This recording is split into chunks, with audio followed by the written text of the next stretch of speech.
Have you ever heard someone say, both sides are corrupt? You're just as bad as they are. Hey, it's basically the same thing. Well, maybe not. That kind of thinking might sound balanced, but it could be a false equivalency fallacy. A misleading comparison between two things that aren't actually equal, whether in severity, quality, truth, or importance. And it's not always used to attack. Sometimes it's used to avoid conflict or sound positive. But no matter the motive, false equivalencies distort reality, and we see them everywhere. What is a false equivalency fallacy? The false equivalency fallacy is when someone treats two things as if they're equal, when they're clearly not.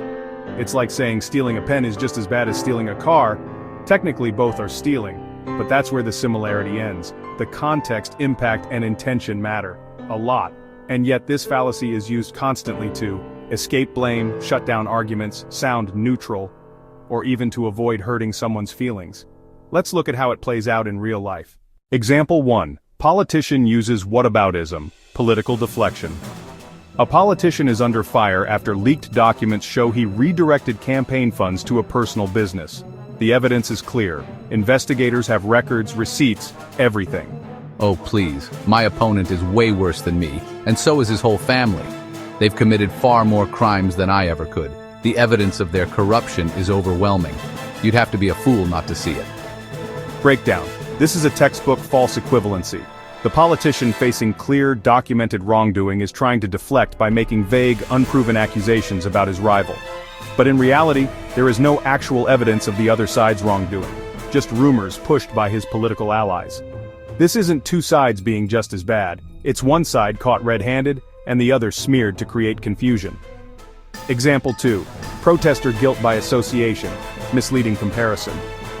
A speaker steps up to a microphone at a community event and addresses a group of peaceful protesters. You're no better than those violent mobs we saw last year. This is exactly how it starts. Breakdown. She's equating an organized, lawful protest where no violence occurred with an entirely different protest involving different people, different goals, and a different situation altogether. The only thing these events have in common is that they were large gatherings.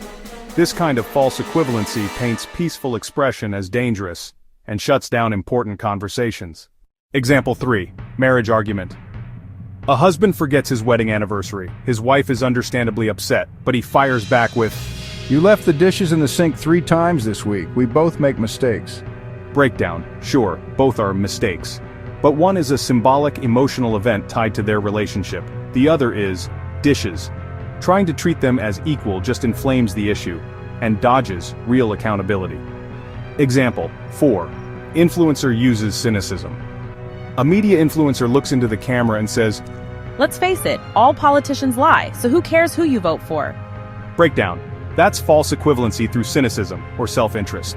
Yes, most politicians spin things, but that doesn't mean every lie is the same or that policy outcomes don't matter. Equating all political choices as equally bad discourages engagement and thinking. Example 5.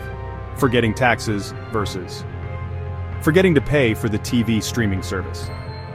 A wife is frustrated after her husband finds out she forgot to file their taxes. Instead of owning the mistake, she says, Oh, come on, you forgot to renew our streaming subscription last month. We both mess up sometimes. Breakdown. Forgetting to renew a streaming service might be annoying, but forgetting to file taxes can lead to legal trouble, penalties, or worse. Trying to treat them like equally serious mistakes is a false equivalency. The scale and consequences are nowhere near the same. Bonus example, false positivity in a relationship. Sometimes false equivalency isn't malicious at all.